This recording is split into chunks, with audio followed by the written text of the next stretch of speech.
तो रोज़ की तरह अनलिखित ब्लॉग में सबका हार्दिक स्वागत है। सबके मंगल भविष्य की कामना के साथ दोस्तों, आज प्रेरणादायक विचारों में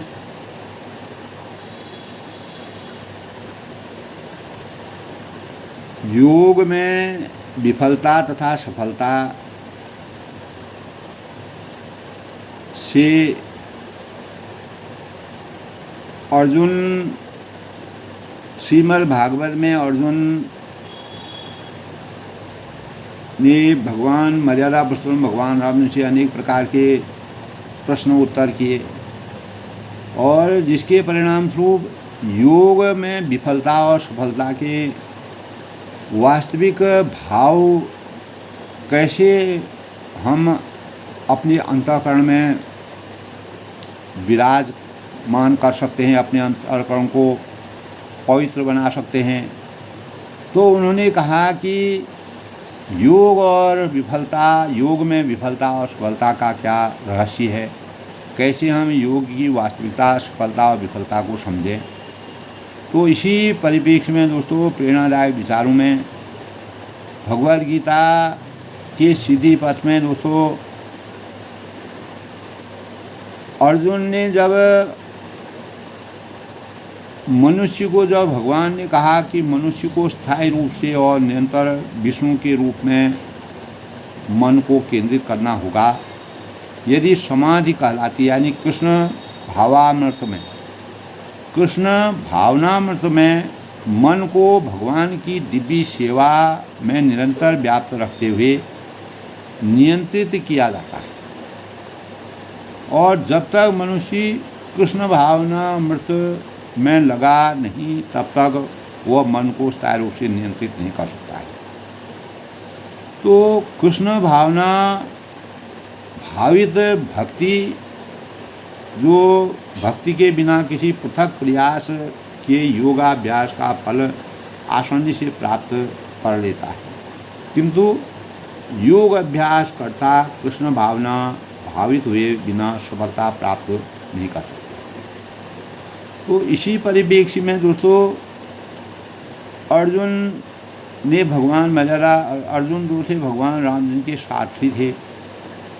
जब कुरुक्षेत्र की लड़ाई में, यानी भगवद गीता में इस प्रकार का चिंतन है, तब अर्जुन कहते हैं कि हे भगवान, मान लीजिए कि मैं अपना साधारण सा व्यापार का पेशा छोड़ दूं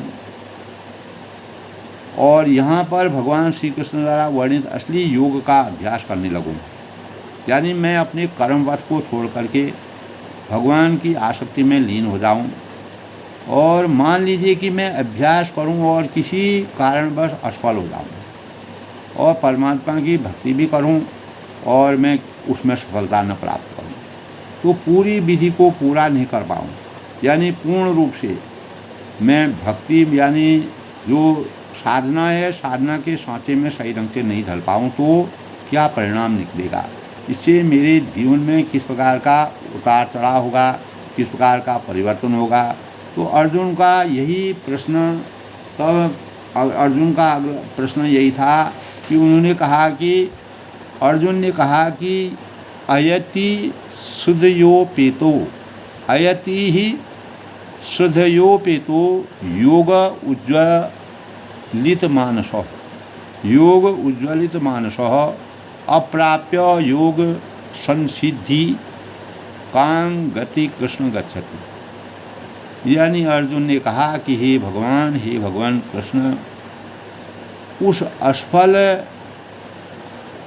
युगांतर जो भगवान श्री कृष्ण थे, उन्होंने कहा कि वो असफल योगी की गति क्या है, जो प्रारंभ में अयति पेतो योग उच्चित मानसः अप्राप्यम योग संसिद्धिं कां गतिं कृष्ण गच्छति। तब अर्जुन ने कहा कि हे कृष्ण, उस असफल योगी की गति क्या होगी, जो प्रारंभ से ही श्रद्धापूर्वक आत्म साक्षात की विधि ग्रहण करता है। शुरुआत से ही जो आत्म साक्षात्कार की विधि को ग्रहण करता है, किंतु बाद में चंचल मन के कारण उससे विचलित हो जाता है। तो यही प्रसंग आज दोस्तों रामचरितमानस में भी आया था कि भगवान चेतन को अचेतन कर जाते हैं, अचेतन को चेतन कर देते हैं। तो योग सिद्धि प्राप्त वह नहीं कर पाता है। तो ऐसी दशा में जब माया रूपी बयार जो है हमारे जीवन में बहते हुए, हमारे जो ज्ञान रूपी दीपक हमारे जीवन में जलता है, उसको माया रूपी आंचल अनेक प्रकार के जो विघ्न बाधाएं हैं उसको आकर के बुझाने का प्रयास करते हैं, जिससे हमारे जो प्रेम रूपी, जो भक्ति रूपी दीपक है वह खंडित हो जाता है। तो भगवद गीता में आत्म साक्षात्कार यानी योग मार्ग का वर्णन है कि आत्म साक्षात्कार का मूलभूत नियम यह जानना है कि मैं यह भौतिक शरीर नहीं, अभी तो इससे भिन्न हूँ और मेरा सुख शाश्वत जीवन आनंद तथा ज्ञान में है। आत्म साक्षात्कार तक पहुँचने से पूर्व मनुष्य को यह मान लेना होगा कि वह शरीर नहीं है। यह पाठ भगवद गीता के प्रारंभ में दोस्तों इसका तो तब वह कहते हैं कि भौतिक शरीर नहीं, अभी तो इससे भिन्न वस्तु है और उसका सुख शाश्वत जीवन में है। तो इस प्रकार दोस्तों स्पष्ट है कि यह जीवन शाश्वत नहीं है। योग की सिद्धि का अर्थ है आनंदमय ज्ञानमय शाश्वत जीवन। आनंदमय ज्ञानमय शाश्वत जीवन यानी मन में इसी लक्ष्य को रखकर योग की सारी पद्धतियाँ संपन्न की जानी चाहिए। ऐसा नहीं कि जैसे मोटापा घटाना या इंद्रिय तृप्ति के लिए, शरीर को ठीक रखने के लिए और योग कक्षाओं में जाया जाता है, यह योग का लक्ष्य नहीं है। अगर हम गूढ़ रूप से सोचें तो लोगों को ऐसा ही सिखाया जाता है कि क्योंकि वे ठगा जाना चाहते हैं। वस्तुतः आप किसी भी व्यायाम कार्यक्रम को अपनाएं, कहीं पर भी जाएं, तो आपका हमारा शरीर निश्चित ही दोस्तों सुस्त और दुरुस्त रहेगा। शारीरिक व्यायाम की जो ठीक रखने और मोटापा कम करने और पाचन प्रणाली को सहायक करने के लिए यानी पूरे शारीरिक तंत्र को सुसंगठित रूप से रखने के लिए यह सहायक होते हैं। लेकिन इन कार्यों के लिए योगाभ्यास करने की आवश्यकता नहीं है। योगाभ्यास करने का असली उद्देश्य तो यह है अनुभव करना कि यह शरीर नहीं है, मैं शाश्वत सुख पूर्ण ज्ञान और शाश्वत जीवन चाहता हूँ। यही असली योग पद्धति का चरम लक्ष्य है। तो योग का लक्ष्य दोस्तों दिव्य है, अपरंपार है और वह शरीर तथा मन से परे है। तो आत्म साक्षात्कार की खोज भगवद गीता में दोस्तों 3 विधियों से की गई है, जिसमें दोस्तों ज्ञान मार्ग से, अष्टांग योग से, अष्टांग योग को अपना करके, अष्टांग योग का मार्ग अपना करके और भक्ति योग। तो इनमें से दोस्तों हर विधि में मनुष्य को जीव की स्वाभाविक स्थिति, ईश्वर से उसके संबंध तथा उन कार्यों को समझना होता है जिनसे वह भूली हुई श्रृंखला को फिर से उजागर करने में, स्थापित करने में समर्थवान हो। कृष्ण भावनामृत में दोस्तों सर्वोच्च सिद्धि अवस्था को प्राप्त करने के लिए किया जा सकता है। 8वीं सिद्धि 9 निधि। तो इन तीनों में से दोस्तों किसी एक विधि का पालन अगर हम करते हैं, अगर हम पहली विधि है दोस्तों ज्ञान मार्ग से, और दूसरी विधि है अष्टांग योग से, और तीसरी विधि है भक्ति योग से। ज्ञान मार्ग, अष्टांग योग और भक्ति योग। तो इन तीनों में से किसी अगर एक को हम अपने जीवन में अपना लें तो मनुष्य देर सबेर भले ही देर हो परम लक्ष्य तक पहुंच सकता है।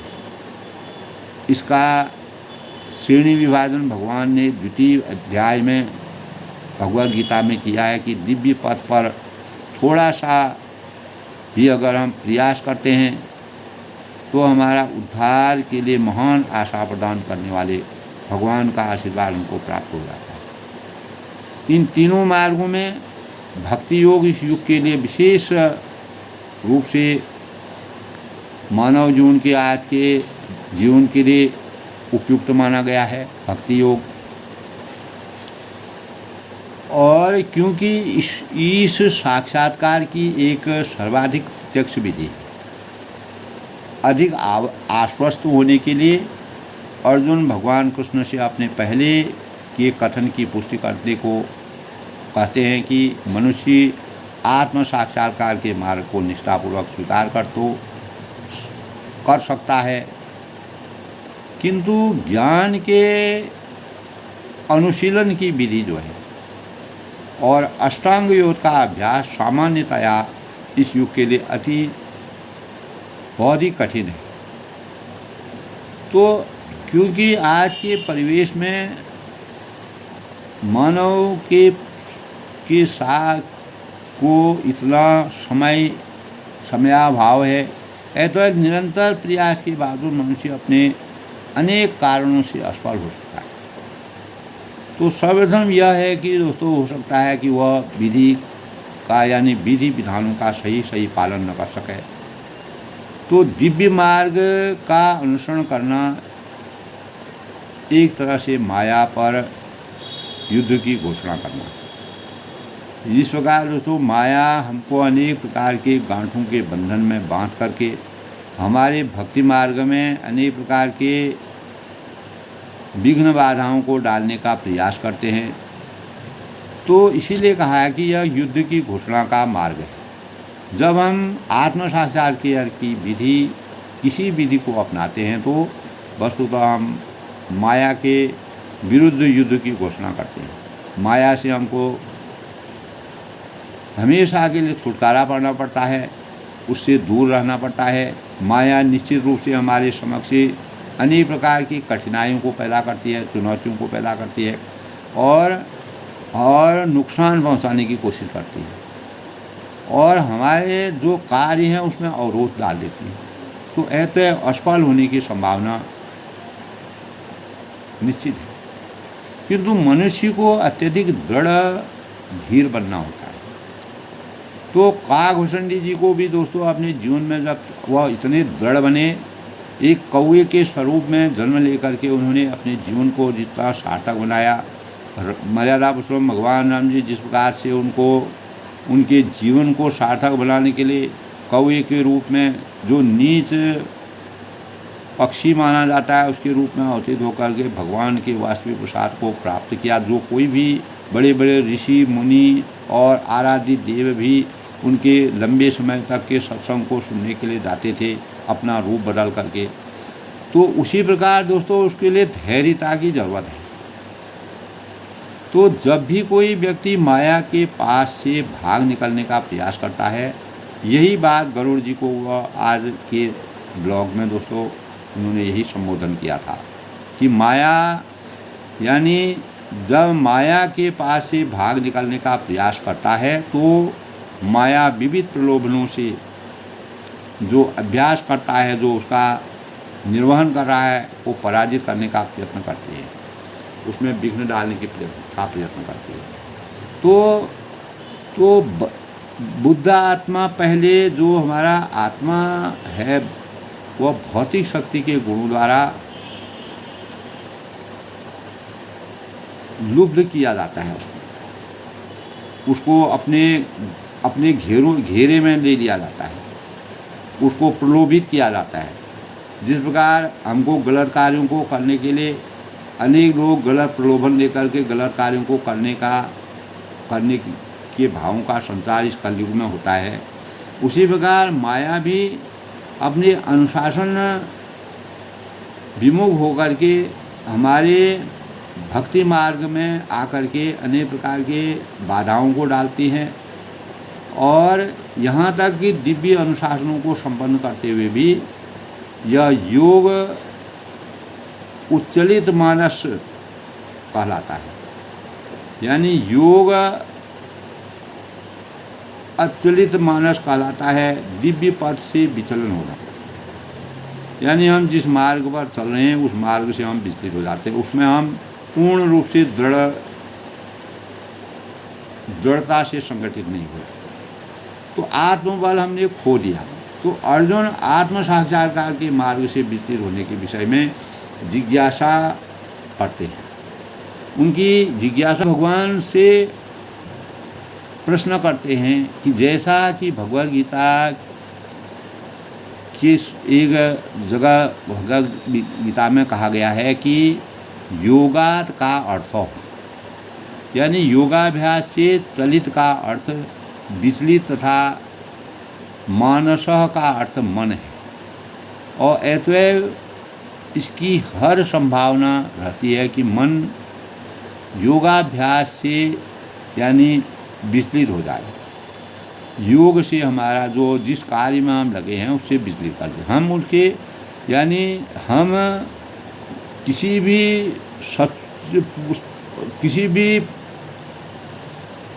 चीज़ को पढ़ते हैं और समग्र एकाग्र होने के प्रयास का अनुभव करने की कोशिश करते हैं, और हमारा मन इतना शुद्ध रहता है कि यह जो कोई भी पुस्तक हम पढ़ते हैं उसमें एकाग्रता नहीं होने जाता है। जब माया उसमें लिप्त हो जाती है तो हमारी एकाग्रता को छिन्न भिन्न करने का प्रयत्न करती है। तो तब वस्तुतः अर्जुन अत्यंत महत्वपूर्ण प्रश्न पूछ रहे हैं कि क्योंकि मनुष्य सभी प्रकार के योग में असफल होता है। मानव जीवन ऐसा है, अनेक प्रकार के भावों से, अनेक प्रकार के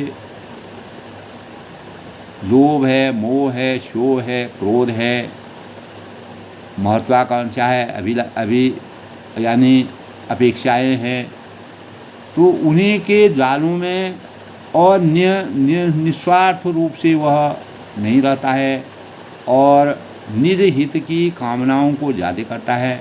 इसीलिए वह सब कुछ करते हुए ही योग में असफल हो जाता है, चाहे वह अष्टांग योग हो, ज्ञान योग हो, भक्ति योग हो। तो इनमें से किसी भी मार्ग में असफलता संभव है, और असफलता के परिणामों की स्पष्ट व्याख्या स्वयं श्री कृष्ण ने अर्जुन के साथ हुई निम्नलिखित यानी भगवान श्री कृष्ण ने अर्जुन को भगवद गीता में जिज्ञासावश उन्होंने पूछा कि कच्चिन्नो भय विभ्रष्ट छिन्ना अभ्रमिव नश्यन्ति अप्रतिष्ठो महाबाहो विमृणो ब्राह्मणः पथि कच्चिन् उभय विभ्रष्ट अच्छिन्ना भ्रमिव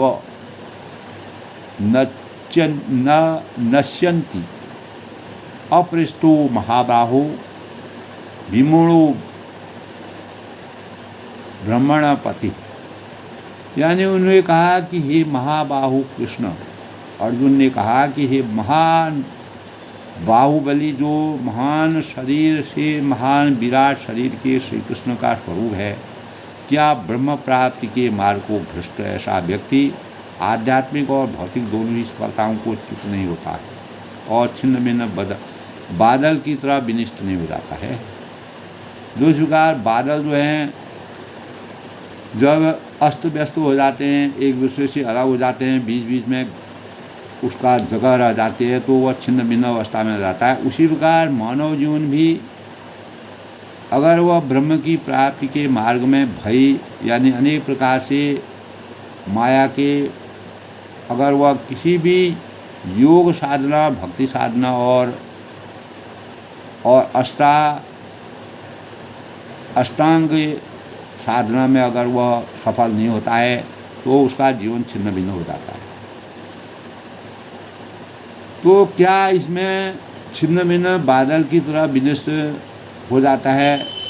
तो ऐतन में संशयं प्रश्नं छेतुम हर्षस्य शेषतः त्वदन्यः संशयास्य छेता न युपपद्यते। यानी ऐतन्मे संशय कृष्ण छेतम हर्षय शेषतः त्वदंत संशयास्य छेतांग न उपपद्यते। यानी वह कहते हैं कि हे भगवान, हे युगेश्वर, भगवान श्री कृष्ण से कहते हैं कि यही मेरा संदेह है। जिस प्रकार काकभूषण जी गरुड़ जी के अंतःकरण में मर्यादा पुरुषोत्तम भगवान राम की भक्ति को प्राप्त करने के लिए अनेक प्रकार के संशय हुए, उसको काकभूषण जी किस प्रकार से उनके संशयों का हमेशा के लिए समूल अंत किया। तब वह निष्काम होकर के सब कुछ त्याग करके अपने जीवन में ब्रह्म की शक्ति को प्राप्त करने में गरुड़ जी संतप्त, यानी उनको वह पूर्ण रूप से परिपक्व हुए। तो तब इसी प्रकार श्री कृष्ण भगवान से अर्जुन कहते हैं कि यही मेरे अंतःकरण में जो संदेह है वह इसी बात का है कि मनुष्य का जीवन अगर हम योग साधना, भक्ति साधना और अष्टांग योग करें, अगर हम उसमें पूर्ण रूप से अपना योगदान देने में सफलता प्राप्त नहीं कर सकें, हम असफल हो जाएं, तो हमारा जीवन छिन्न भिन्न हो जाएगा। तो मेरा यह संदेश है, मैं इसे पूरी तरह पूर्ण रूप से मैं आसक्त होना चाहता हूँ, इसको हमेशा अपने जीवन से समाप्त करना चाहता हूँ, इसके साधन बताइए। तो आपसे मेरी यही प्रार्थना है, त्वदन्य संशयास्त सीतांग च युपद्यते। यानी आपके अतिरिक्त अन्य कोई भी ऐसा नहीं है जो इस संदेह को नष्ट कर सकता है। तो परमात्मा की आसक्ति में ही हमारे जीवन में जो भक्ति और भक्ति भाव और भक्ति मार्ग, ज्ञान मार्ग और अष्टांग योग का सही संचार नहीं होता है, उसको सही संचार करने का मार्ग मर्यादा पुरुषोत्तम जिस प्रकार रामचंद्र जी में काकभूषण जी ने गरुड़ जी को संतप्त किया, उसी प्रकार अर्जुन भगवान श्री कृष्ण से कहते हैं कि पार्थ नैवेद्यं नामूत्रं विनाशस्य तस्य विद्यते नहि कल्याण कृत्य कश्चित् दुर्गतिं ताम गच्छति। पार्थ नैवेह नामूत्र विनाशत्यस्य विद्यते नहि कल्याण कृत्य कश्चित् दुर्गति तात गच्छति। भगवान ने कहा कि हे प्रथापुत्र, हे अर्जुन, कल्याण कार्यों में निरत योगी का न तो इस लोक में और न परलोक में ही विनाश होता है। यानी किसी भी भाव से अगर हम कल्याणकारी, मानव हित का कार्य और जन चेतना का कार्य करते हैं, तो अगर हम उसमें विरत भी हो जाते हैं, अगर उसमें हमारे पास से चूक हो जाती है, तब भी जो कल्याण कार्यों में निरत, जो निरंतर अपने जीवन को योग का न तो इस लोक में कोई परलोक को विनाश कर सकता है, न इस लोक को विनाश कर सकता है। हे मित्र, भलाई करने वाला कभी बुराई से पराजित नहीं होता है। अनेक प्रकार के हमारे जीवन में कठिनाइयाँ आती हैं, चुनौतियाँ आती हैं, परेशानियाँ आती हैं, लेकिन अगर हम कल्याणकारी कार्य करते हैं, अगर उसमें हमारी कोई गलतियाँ भी होती हैं, कोई हमारे घर से त्रुटि भी होती है, तो वह हमको कभी भी पराजित नहीं कर सकती, हमको बुराई के मार्ग में नहीं ले जा सकती है। प्राप्य पुण्यकृतांग लोकानु श्रुत्वा शाश्वती समाह सुचितांग श्रीमता गृहे योग भ्रष्टो भी विभाजिए। प्राप्यं पुण्यकृतांग, यानी असफल योगी पवित्र आत्माओं के लोक में अनेकानेक वर्षों तक भोग करने के बाद या तो सदाचारी पुरुषों के परिवार में या शुचीनां श्रीमतां गृहे योग भ्रष्टो अभिजायते। या वह क्या करते हैं, या तो वह असफल योगी जो पवित्र आत्माएं होती हैं कि लोक में अनेकों वर्षों तक भोग करने के बाद या तो सदाचारी पुरुषों में के परिवार में उनका जन्म होता है या धनवानों के कुल में वह जन्म लेते हैं। तो अथवा योगिनामेव कुले भवति धीमताम् एतद्धि दुर्लभ तरंग लोके जन्म यदि शम। अथवा यदि दीर्घ काल तक योग करने के बाद असफल रहे तो वह ऐसे योगियों के कुल में जन्म लेता है। अगर वह लंबे समय तक योग करने की साधना में समर्थवान हो सकता है, अगर वह लंबे समय तक यदि वह दीर्घ काल तक योग करने के बाद भी वह असफल होता है किन्हीं भी कारणों से। कोई विद्यार्थी होता है दोस्तों, वह लगातार पढ़ता रहता है, अपनी साधना को करता रहता है, लेकिन कभी कभी उसको असफलता लगातार होती है किसी परीक्षा में, उसको प्राप्त नहीं कर सकता है। तो भगवान उस संबंध में कहते हैं कि ऐसे योगियों को, ऐसे शिक्षार्थियों को, ऐसे विद्यार्थियों को कुल में वह ऐसे कुल में जन्म लेते हैं जो अति बुद्धिमान हो, क्योंकि उन्होंने योग की साधना की और परिश्रमेण ही सिद्धंति कार्याणि न मनोरथ नहीं सुप्तसी सिंहसी बने मुखे मृगा। तो परिश्रम अगर कर रहा है तो कहीं न कहीं से हमें उसकी प्राप्ति होना है। भले मार्ग हमारा अलग हो, दिशा हमारी अलग हो और लाभ का श्रेय कोई और हो, लेकिन कहीं न कहीं से हमको लाभ की प्राप्ति होगी। जीवन की जीवन सार्थक बनेगा। तो यदि दीर्घ काल तक योग करने के बाद असफल रहता है कोई, तो ऐसे योगियों के कुल में वह जन्म लेता है जो अति बुद्धिमान हूँ। निश्चित ही वह संसार में ऐसा जन्म दुर्लभ होता है। तो तत्र तं बुद्धि संयोगं लभते और वह देविकम एतते च ततो भूय संसिद्धो कुरुनंदन। यानी हे कुरुनंदन, ऐसा जन्म पाकर वह अपने पूर्व जन्म की देवी चेतना को पुनः प्राप्त करता है, जिसके परिणाम स्वरूप पूर्ण सफलता प्राप्त करने के उद्देश्य से वह आगे उन्नत करने का प्रयास करता है। तो मानव जीवन में दोस्तों, अगर हम कार्य करते करते अनेक प्रकार से अपनी साधना में रत रहते हैं और कार्य करते करते हम अगर ऐसा जन्म पाकर जो यदि दीर्घ काल तक जो योग करने के बाद असफल रहते हैं, तो वह ऐसे योगियों के कुल में जन्म लेता है जो अति बुद्धिमान होते हैं और निश्चित ही संसार में ऐसा जन्म दुर्लभ होता है। और तब वह कहते हैं तत्र तं बुद्धि संयोगं लभते पार्व देविकम यतते ततो भूय संसिद्धो कुरुनंदनम। यानी हे अर्जुन, ऐसा जन्म पाकर वह अपने पूर्व जन्म के देवी चेतना को पुनः प्राप्त करता है। कभी कहने का अर्थ यही है, तात्पर्य है कि दोस्तों, कभी भी जीवन में अपने कार्यों को, अपने साधना को करते हुए अगर हमको वर्तमान में उसका फल नहीं मिल रहा है, तो हमें कहीं न कहीं उसके फल की प्राप्ति होनी है। धैर्य रखना जीवन का सबसे बड़ा रहस्य है और पूर्ण सफलता प्राप्त करने के उद्देश्य से वो आगे उन्नति करने का प्रयास निश्चित करता है।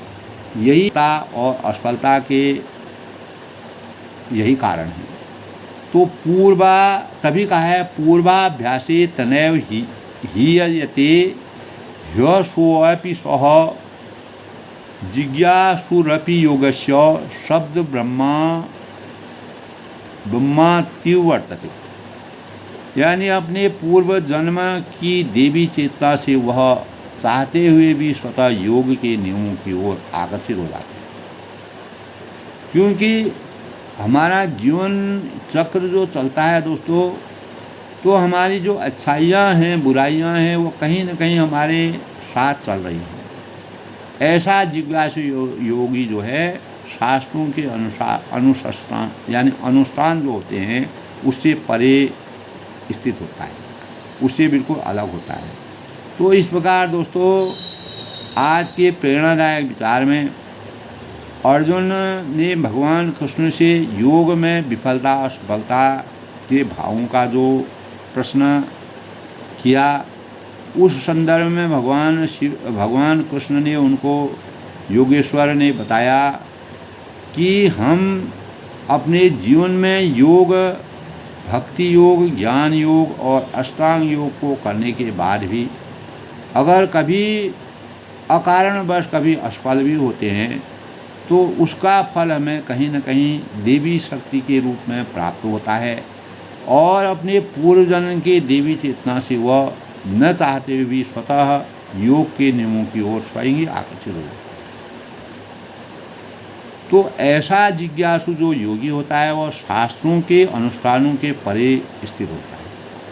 तो उसके लिए कोई शास्त्रों में कोई भी भाव नहीं है। तो शास्त्रों के मर्यादा के अनुसार वह योग साधना से परिपूर्ण है और हमें कभी भी योग में विफलता और सफलता के भावों का, अगर हम अपने कर्म पथ पर निरंतर रत हैं, सही मार्ग में चल रहे हैं और किसी भी मार्ग में हम अपने जीवन को चरितार्थ करने में, अपने जीवन को सामर्थ्यवान बनाने में, परमात्मा को ज्ञान योग, भक्ति योग और अष्टांग योग से अपने जीवन को अगर परिमार्जित करके मानव चेतना को जगाने का प्रयास करते हैं तो यह हमारे जीवन का सबसे बड़ा वरदान है। इसी के परिणामस्वरूप भगवान श्री कृष्ण ने अर्जुन को पूर्ण रूप से समझाया। दोस्तों आज के प्रेरणादायक विचारों में मैं सबके मंगल भविष्य की कामना करता हूँ, सबका अभिनंदन करता हूँ, सबके जीवन में अच्छे योग और योग के भावों का, अगर हमारे कर्म भावों में महानता होगी, शुद्धता होगी, लोग कल्याणकारी कार्य होंगे। कहने का मतलब है कि भगवान ने यही बताया कि अगर हम शुचिता, मानव कल्याण के लिए अगर किसी भी भाव से हम कार्य कर रहे हैं, वही हमारे जीवन के अंत तक हमारे जीवन को सार्थक बनाने में, हमको समर्थवान बनाने में और कहीं न कहीं उसका फल हमको मिलना है। तो कर्मण्येवाधिकारस्ते मा फलेषु कदाचन और संतोषम परम सुखम, हमको जो भक्ति योग, ज्ञान योग और अष्टांग योग से प्राप्त होता है, हम अगर एक भी योग को अपने जीवन में चरितार्थ करते हैं तो हमारा जीवन धन्य हो जाता है और हम इहलोक और परलोक में हमेशा सच्चे मार्ग का अनुसरण करते हैं और हम पर, हमारे ऊपर परमात्मा का आशीर्वाद निरंतर बना रहता है। सब लोग सुखी रहें, खुश रहें।